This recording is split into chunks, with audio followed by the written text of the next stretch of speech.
We think of the U.S. Department of Justice as the symbol of impartial law. But what happens when that clear line between justice and politics starts to get a little blurry? Today, we're going to dig into the core principles of the DOJ and how some recent events have really put its very foundation to the test. And that's really the big question, isn't it? It gets right to the heart of a huge tension in American democracy. And that tension was brought into incredibly sharp focus by a statement from the highest office in the land. This quote from then-President Donald Trump, well, it just lays it all out there. It perfectly frames the core conflict we're unpacking today.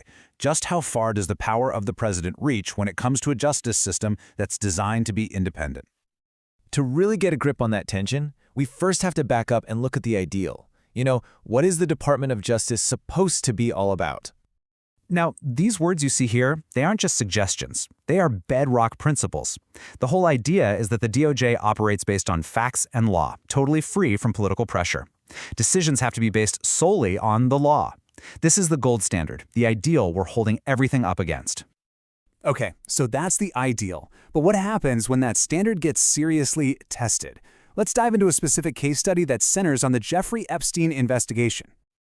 Just look at how fast this all happened. In July, a formal memo from the DOJ and the FBI says there's no predicate, that's basically legal speak for a valid reason, to investigate other people tied to the Epstein case. Okay, now fast forward to November 14th. The president goes public, calling for an investigation into his political rivals. And on that very same day, the Attorney General announces, yep, a new investigation is underway.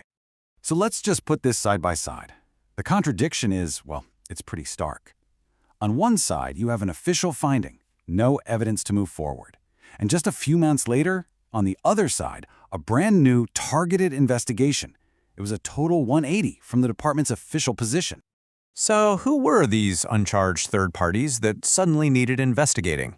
Well, they happen to be some pretty prominent critics of the administration, including former President Bill Clinton and major Democratic donors, the very people specifically named in the president's public demand.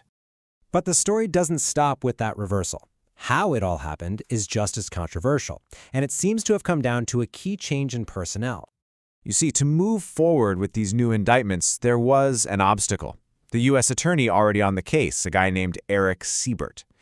He ended up resigning, reportedly after his office concluded there just wasn't enough evidence to bring charges against one of the key targets. And let's take a look at who replaced him. Lindsay Halligan, who was President Trump's former personal lawyer, was installed as the interim U.S. attorney. Now, what's really notable here is her complete lack of prosecutorial experience and the fact that this interim job let her skip the usual Senate confirmation process, a move that critics immediately called an end run around the system. And the result of this pretty controversial appointment? Well, the new prosecutor's office did exactly what the previous one would not.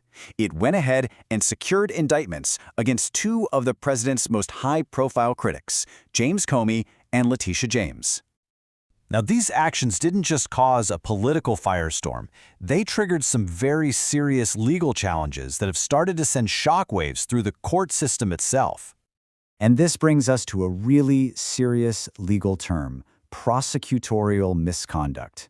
So what does that mean? Basically, it's any illegal act by a prosecutor, especially if it's an attempt to wrongly convict somebody. And this concept is now right at the center of the legal battles that followed. So the defense attorneys for Comey and James are now fighting back hard, and they're building their case on three main arguments. First, selective prosecution, that these two were targeted because of their politics. Second, vindictive prosecution, that this is all just retaliation. And third, they're arguing that the prosecutor who brought the charges was unlawfully appointed in the first place. This is a huge deal for the legal system. See, courts normally operate with something called a presumption of regularity. It's like giving the government the benefit of the doubt, a baseline assumption that they're acting in good faith. But now, reports are saying that federal judges are starting to openly doubt if the DOJ still deserves that trust. And for the justice system, that is a seismic shift. So in response to all of this, critics and watchdog groups have turned their attention to the legislative branch, and they have a pretty clear list of demands for reform. There are four key things they're asking Congress to do. First, conduct immediate and aggressive oversight to hold people accountable. Second, investigate why those subpoenas for the full Epstein files were apparently ignored. Third, pass new laws to build a stronger firewall against political interference. And finally, close the very loopholes that allowed an unconfirmed prosecutor to get installed like this. And that brings us to our final thought. It's an old question, but it feels more relevant than ever. When the very institutions designed to enforce our laws are themselves being called into question, whose job is it to make sure they stay true to their purpose? It's definitely something to think about.